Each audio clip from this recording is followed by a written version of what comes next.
you. Wow, that was, I think, fascinating is an understatement. Thank you, Kalev, Talia, Dr. Javindepper, and Mayor. Our next guest is a serial entrepreneur, a venture capitalist, and an angel investor in Israel's high-tech scene. He's the founder and the CEO of Our Crowd, and he's which is a leading equity crowdfunding platform. Please help me welcome John Medvad. John, hi.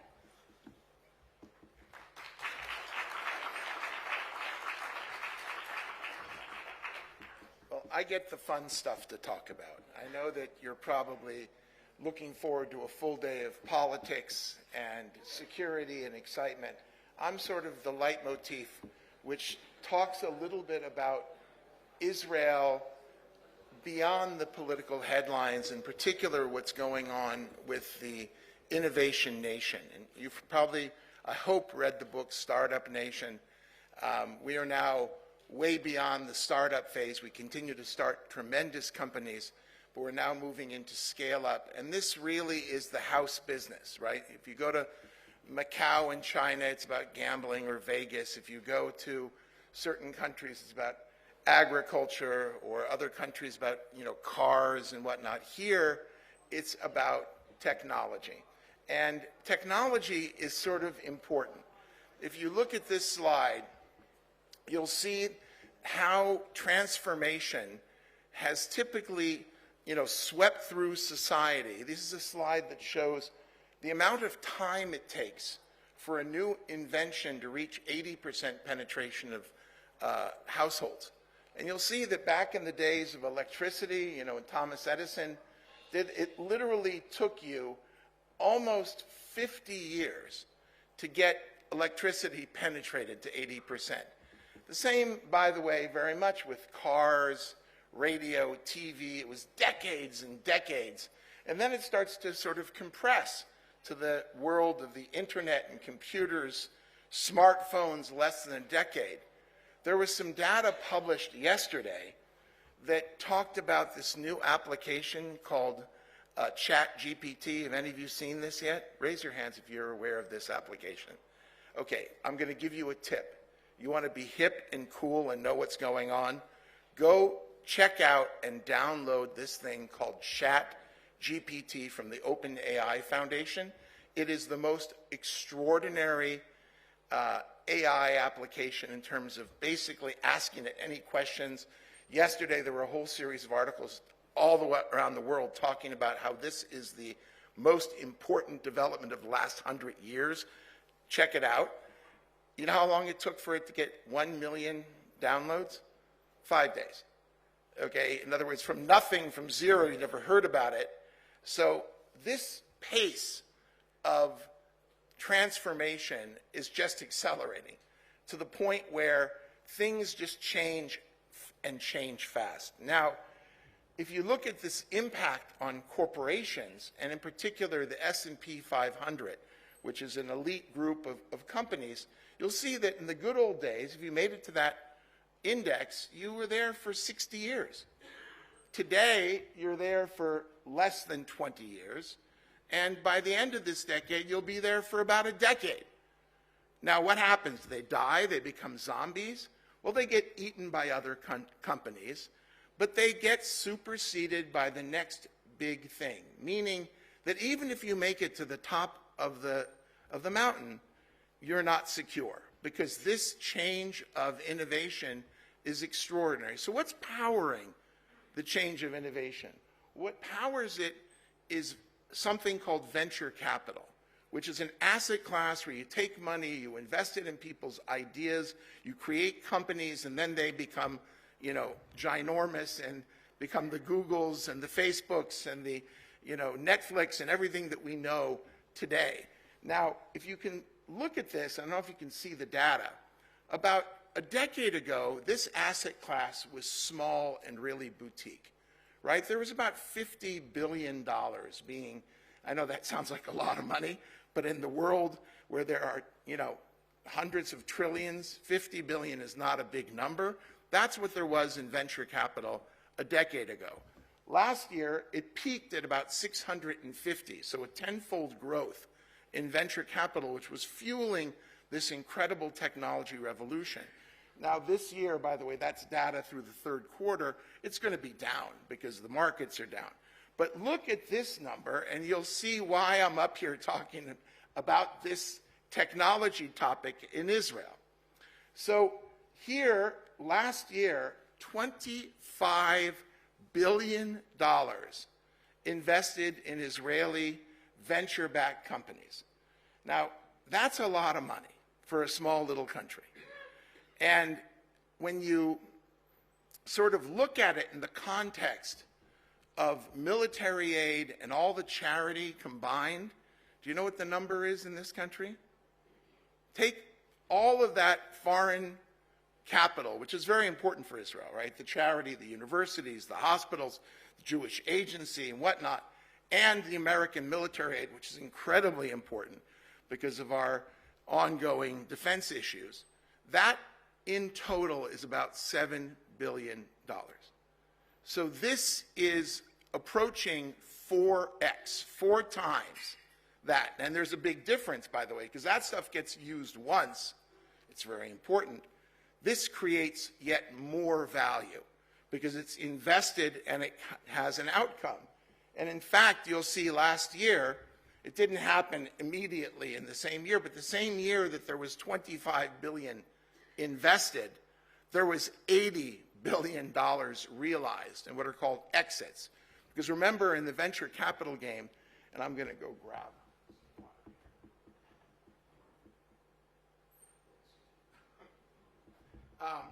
In the venture capital game, when you invest, you're investing in illiquid assets. You can't just pick up the phone and call your broker, whether it's at Morgan or Goldman Sachs or Bank of America or wherever you are globally, and say, get me a startup, and then sell it. These are private companies that grow and grow and grow to the point that they then exit. Exit means become public or get bought by somebody. So this is very important. And it used to be that I would give talks like this to groups, and I'd have to show slides from the government press office or from the local Zionist organization, and have to create them. Not anymore. The Davos people, right? The World Economic Forum, the most prestigious group. If any of you are going to Davos in a couple of weeks, see you there. They now rank Israel as #1 in the world in terms of innovation, growth of innovative companies, #1. R&D expenditures, #1. Macroeconomic stability, that's a little wild. A country like Israel is #1, but guess what? Of the 31 currencies traded against the US dollar over the last decade, which currency, the only currency that appreciated against the dollar, was the shekel. If you had stopped here at one of our banks, put a bunch of money in shekels over the last 10 years, you would have been the only currency investment that actually beat the US dollar, which is extraordinary. Do you know what the growth rate is here this year in this country? 6%, okay? Next year, we're crying because the World Bank is only projecting about 2 or 2.5% growth here, which still, compared to everywhere else where they're going to recession, is unbelievable. Do you know what our inflation is in the moment? Too high, 5%. Okay, but who's got 5% out there in terms of inflation? Not many countries. So Israel's economy is just firing on all cylinders. And guess what? It's not about the Dead Sea Works. It's not about, some lovely towel factory in the south or, some furniture factory or even our phenomenal content. I understand you're going to either heard or about to hear about the shtisel and Israeli content, which is wonderful. That's not doing it. What's happening here is all about technology, and that's a very good thing. Because if you had to choose a single industry to sort of, you were organizing a new country, I want the best industry in the world that's really going to drive my country forward and fast. You can't do better than tech. So at the heart of this ecosystem are thousands and thousands of entrepreneurs. And they come largely from the IDF, which again is a little bit different than the rest of the world. I think if you go to the average person, you say, wait a minute, where do the entrepreneurs come from in your country? They're not going to tell you the army. Why? Because entrepreneurs are supposed to be sort of wild rule breakers. They don't follow orders. An army is about spit and polish, marching, saluting. If you believe that about the IDF, then you haven't seen them. Okay? We are not particularly strong in the uniform side of things. Have you ever seen Israelis march? No. Okay? It's like trying to herd cats. Okay? They simply won't stay. I mean, I've had, several sons who go through the IDF process, and you go to their events. And frankly, I'm proud of this, because the ethos in the IDF is about asking questions, about learning from failure, something called hafakat lekachim, how to get the juice out of a failure. And it is the basis of much of our entrepreneurial strength, is these guys are either in technology units where they're inventing new ways to get information from satellites in outer space, or new ways to protect our information from hackers, or new ways to identify bad guys by facial recognition. And then there are the combat leaders, who actually make pretty darn good leaders in the business world. These people get together, they build these companies, they meet then funders like me, who are either angels or putting them in incubators, and then they start to grow, and grow they do. So when you look at, let's go back one if I can, yeah. If you look at this thing called unicorns, and I don't know how many of you have heard, I mean, we all know that our granddaughters or daughters, or boys even, you got to be careful today, love unicorns, right? Which kid doesn't love a unicorn? Except talk to investors in this business, and we really love unicorns. Unicorns were named because they were rare. And what were they? They were companies, private, still not traded on public exchanges, that had reached $1 billion valuation already. And so today in the world, there are about 1,000 of these companies. It's not such a rare beast, if you will. About 100 in Israel. That makes perfect sense, right? It's the same percentage of our participation in the world population? 10%? No. Israel's population is 1/10 of 1%. So for the slow student like me in economics or statistics, that is 100x over-indicated. Israel should have one unicorn. By normal rights, we have 100. Now, this is what is driving people around the world to go a little bit crazy about this, trying to attract these unicorns and these Israeli companies to their own territories. Why is that? Because they bring economic growth. If you have an Israeli unicorn setting up shop in San Francisco, the next thing they do is they hire hundreds and maybe thousands of people. It generates growth. So if you wait here, you will see delegations coming from cities and countries you've never heard of, who are, how do I lure Israeli technology to my country? How do I get a piece of this incredible story, which is across all of these areas? And so obviously, California and New York City are now, duking it out on unicorns, but it's not just, right? Europe, investment in Israel going through the roof. Japan going through the roof. Okay, big time. If you look at this picture of bromance, right, of our past and future prime minister together with Prime Minister Modi, okay, our relation with India going up. You know who's actually going down in this story is actually Israel and China. China is having difficulty getting its money out, and the U.S. is very, very sort of adamant that Israel should be, rolling back its involvement with Chinese investors. Singapore, on the other hand, going up. And most importantly, our neighbors in the region. Because you might have heard there's something called the Abraham Accords, which, in my opinion, when you look at this region, has been the most underhyped story there is. I think shame on the mainstream media. I know that this kind of media covers it. You can't help but see biblical prophecy and the biblical story about Abraham's children getting back together again. It's in the Jewish tradition, we read every week the parsha, the portion of the Bible that keeps us sort of in sync. And I was just in Dubai on Parshat Haye Sarah, which is the life of Sarah. And during that parsha, you read about Abraham, about Isaac and Ishmael coming to, essentially reunite at Abraham's funeral. Okay, and that bottom line is this is enormous, what's going on. And it's important on an economic level because I was actually interviewed on CNBC right after the Accords, and I was asked a tough question. They said, okay, this is all wonderful. I know you're excited. Everybody's excited. How much money? Okay, what is the number? And I wasn't ready for that question, I must say. I should have gotten ready. But I just threw out, I said, I think it's going to be like $10 billion.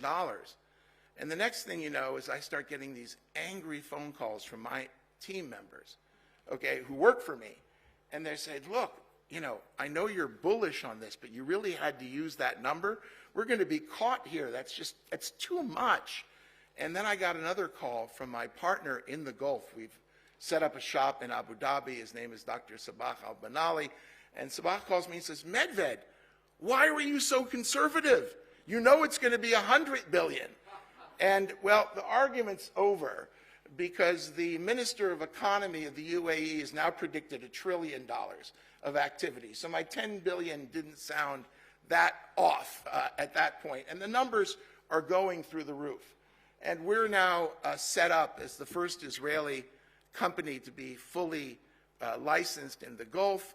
We announced just 2 weeks ago a $60 million investment program together with the Abu Dhabi government. We're building a very advanced artificial intelligence center together in Abu Dhabi. The children of Abraham, not just trading and selling and visiting, right? There have been 500,000 Israeli tourists who've gone to the Gulf and really have strengthened, especially during COVID time, their economy. But the fact that we're going to be leading the world together in technology, it doesn't get better than that.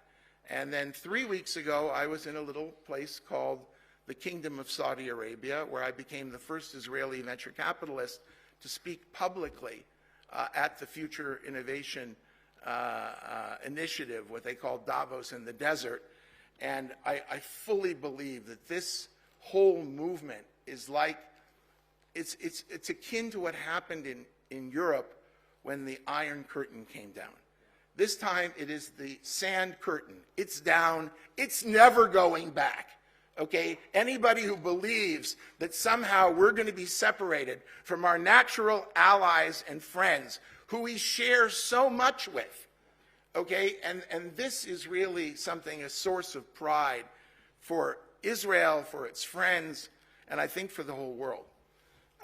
So without spending too much time, and I want to leave more time for questions, I want to talk about democratization of access to venture capital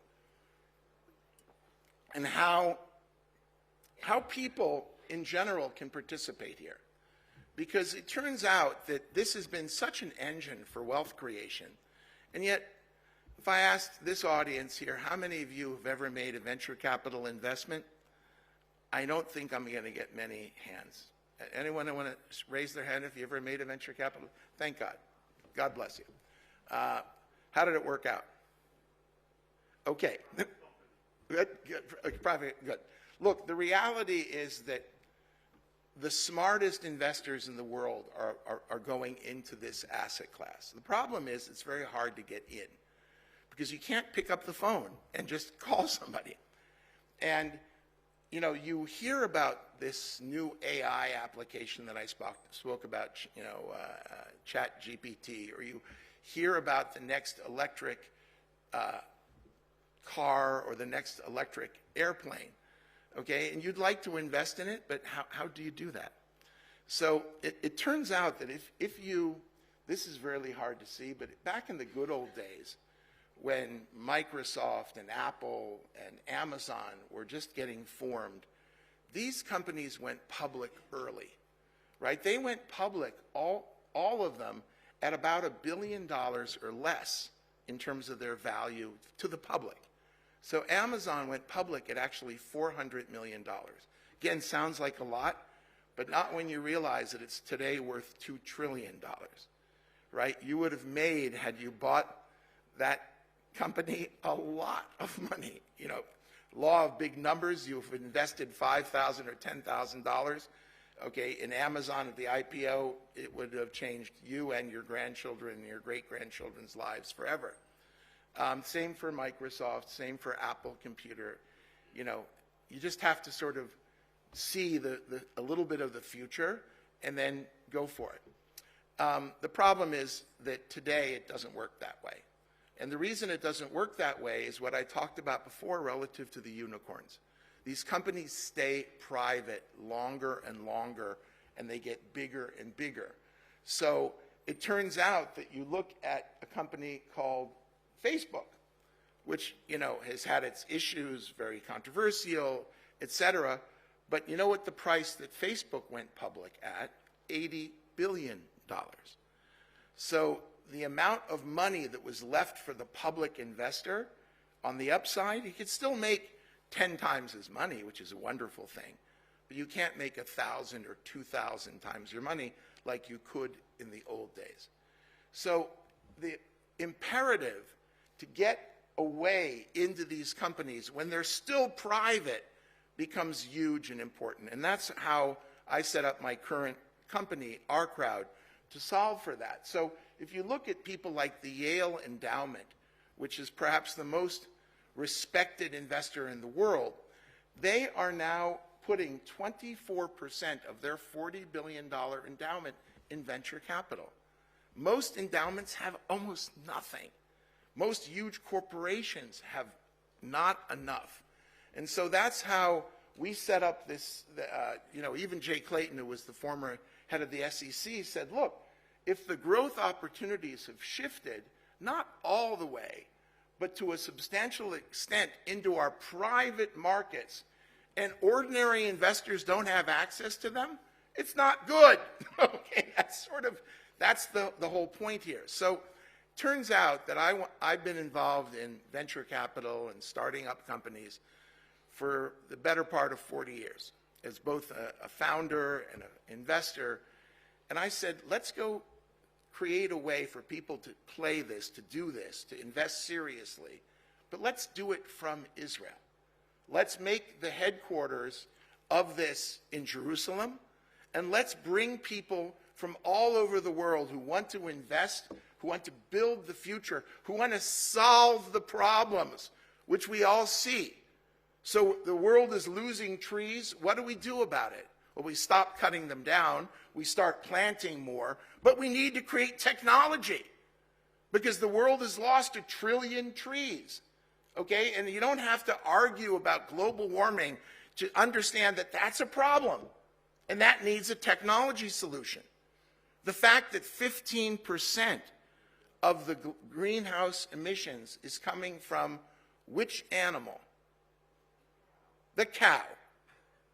That wonderful, placid, peaceful cow is killing us all. Okay? Literally. And if you don't believe it, talk to me. Okay?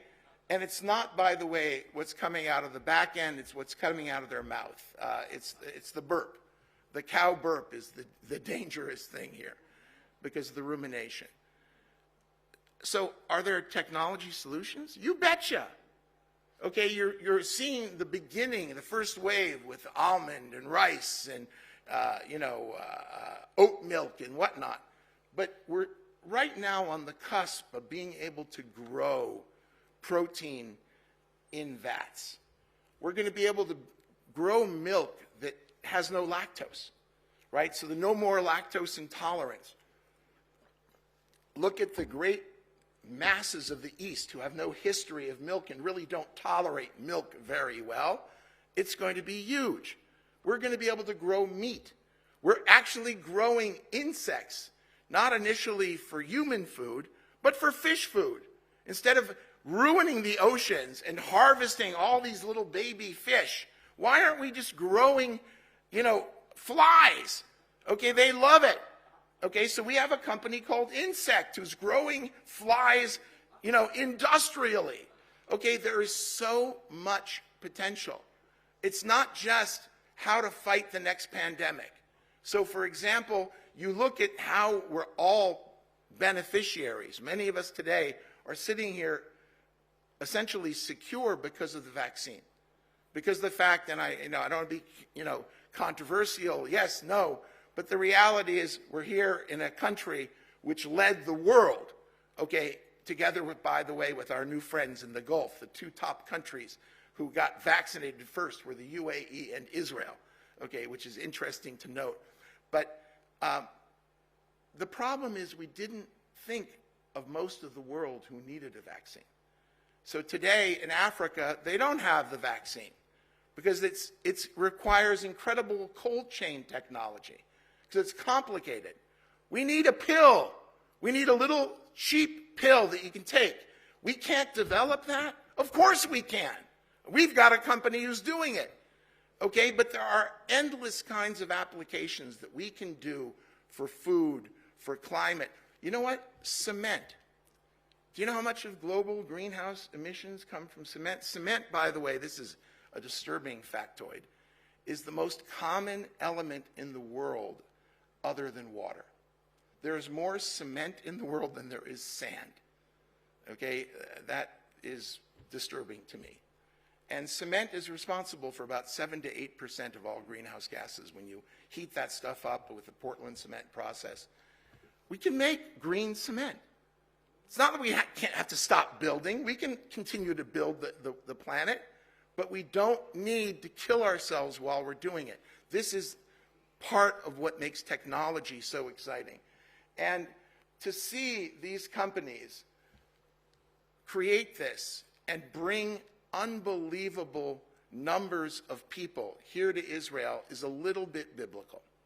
Okay, I mean, I am speaking to a Christian media group, so please forgive me if I get a bit Jewy, okay? But the reality is that we're not just supposed to build a country like any other country. I know that there was part of classical Zionism which had this phrase which said, Kechol HaGoyim. Okay, in other words, we're going to be a nation like the other nations. But guess what? That's not our destiny. Our destiny is to get out and be an or LaGoyim, a light to the nations. Okay, a source of hope, a source of essentially helping the world get to better places. Because we believe that history is not just a story. We're living it. We're making it. And to be here, part of this, to watch how this little country, which we're just approaching 10 million, when I made Aliyah and got here, there were 2 million people. And to see how literally people are coming and making pilgrimages from countries all over saying, look at what you're doing. Look what you're doing in agriculture. Look what you're doing in food. Look what you're doing in space, in mobility. Okay, we're pioneering the autonomous vehicle, the collision avoidance to save lives. What we're doing in medicine, how we take people, the lame, and make them walk. It is unbelievable. And this is a story to end all stories. And I think that somehow we've gone a little bit off in terms of, we let our enemies set the agenda. We let our enemies define this country. We sit and we just obsess, because look, there's important stuff.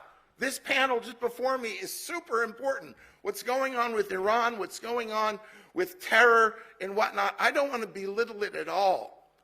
But if Israel is defined in that context, if that's who we are, that is wrong. And I think that what we need to be focusing on, just going forward, with that I'll stop and I'll take a couple questions. What we need to be focusing on is how we can continue to drive this incredible flowering and of goodness, of people making money, because look, our religion has no problem with making money. Okay, I got to tell you that we and it's not, I'm not going anywhere near, you're talking about anti-Semitism later, but the reality is money is a blessing, okay, and creating jobs is a blessing, and a business person is someone who's becoming a partner with God in creating more. It's not like there's this solid pie that we have to just divide up pieces. We have to build the pie. And that's always been our way. You look at our forefathers in the Bible. It says that Abraham was kaved b'tzon. He was heavy, literally loaded. Okay, is the phrase in Hebrew with flocks. His son Isaac, you know what he did? He dug wells. He was a hydrologist. Okay, he was a water technology expert. And his son Jacob, what was he? He was a biotechnologist. Look what he did with his flocks in terms of changing their sex and the spots and the stripes. Okay, he was all over that. And then his son, Joseph, he was the greatest practitioner of public-private partnership. Okay, working for the Pharaoh, feeding people. He was the mashbir. And this is in our DNA. We cannot avoid this. And so together with our friends in the Christian community worldwide, we have to push this forward. We have to make money together. We have to create jobs. We have to solve global crises. And I hope that you'll join us in this very, very holy and important endeavor. Thank you very much.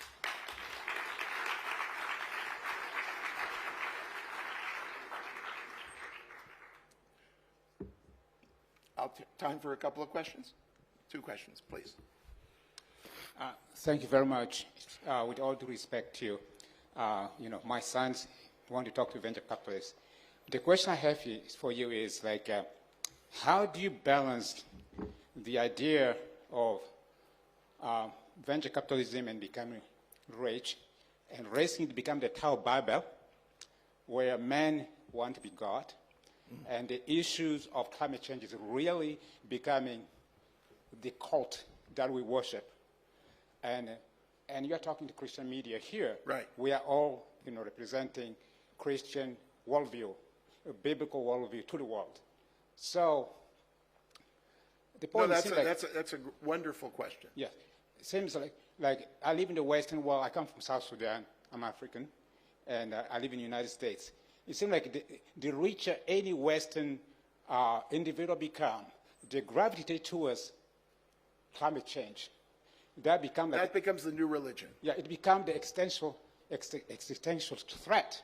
Even our president of the United States said, this is the biggest problem we face.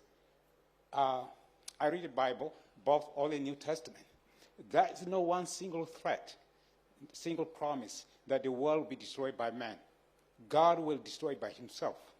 So I don't understand why we have to talk about chaos being the major threat to our life, that will destroy the universe. It makes no sense. I mean, you're more intelligent than that. No, I think it's a great point, and we should have a more focused discussion about this. I wish I was staying over lunch, but look, I believe that religion and science are not in conflict.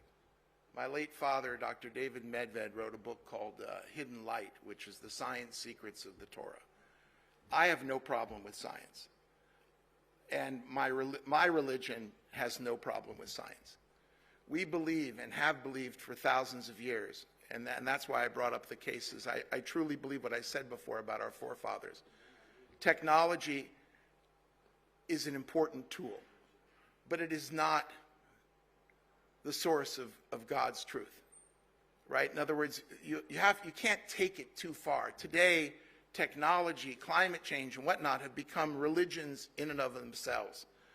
And the problem is you go to places like Silicon Valley, and they have no respect for the past. They have no respect for tradition. And I think that our path here in Israel is one of being sort of caught in this fertile space in the middle, where on the one hand, we're sitting in Jerusalem. You can't help but be related to tradition. Every Shabbat at my table, all I do is talk about the Torah. My children are learning and speaking a language which is thousands of years old. I am totally with you on that. But on the other hand, I am totally with the scientific community. And I think that to be against science is essentially, to a certain degree, to be against at least my tradition. And therefore, I follow the science, okay, as much as I can. Not about truth, not about religion, not about values, because, by the way, we've seen what science can do. The Third Reich was a very advanced society, and they used technology for evil, right? Technology can be a tool of evil, and therefore the world is waiting for us, people of faith and belief, okay, to figure out how this can become the true blessing that it's meant to be. But we can't hide our heads in the sand. Look, our notion of miracles in the Jewish tradition, best way to encapsulate it is the story of Nachshon ben Aminadav. I don't know if you guys know. He's a sort of minor figure in the book of Exodus. He is prince of the tribe of Judah. And at the Red Sea, this is a phenomenon. We all have seen the, Cecil B. DeMille, version. But our version is that, we've got the sea in front of us. We've got the Egyptians ready to kill us from behind. And the children of Israel start to cry. And they start complaining, like, wait, there weren't enough graves in Egypt. You had to take us out here to die. Okay. And finally, Moses, starts sort of begging and beseeching God, saying, give me some guidance. How do we get out of this? And God looks at him, or doesn't look, God says to him, okay, what are you crying about? Get moving. But the sea is full. There's no opening in the sea. And this guy, Nachshon ben Aminadav, goes into the sea up to his neck, where he's about to drown. And at that point, the miracle happens. That is when, yes, we always hear that it's the staff and Moses, but it was Nachshon, according to our rabbis, who took that action, who went into the sea up to his neck, and that brought the miracle. And in my opinion, that is the way that miracles happen. It's not just about, if you look in this, we're in the stories now of Jacob and Esau, okay, where Jacob had to go to be with his kinsman Lavan to get a little more seasoning, to not be the nerd that he was, okay, the Yoshev Oalim, the dweller of tents. So on the way back, Esau is waiting for him because he stole his birthright, and he brings 400 men, and he's going to absolutely, devastate him. So what does it tell us that he does? It tells us, first of all, that he wrestled with the angel, and that's how he got his name, Yisrael. But he davened, I'm going to finish right now, he prayed, and he got ready. He started organizing his men in camps for fighting. It's not just prayer. Sorry. Okay, it's action. And what we're talking about here is action together in the spirit of prayer, in the spirit of blessing, in the spirit of what is good for the world. But we have to feed people. How are we going to feed Africa? I'm sorry, prayer helps, but so do donations. And more importantly, so does technology, which will teach people in the South Sudan to make it the Garden of Eden that it needs to be.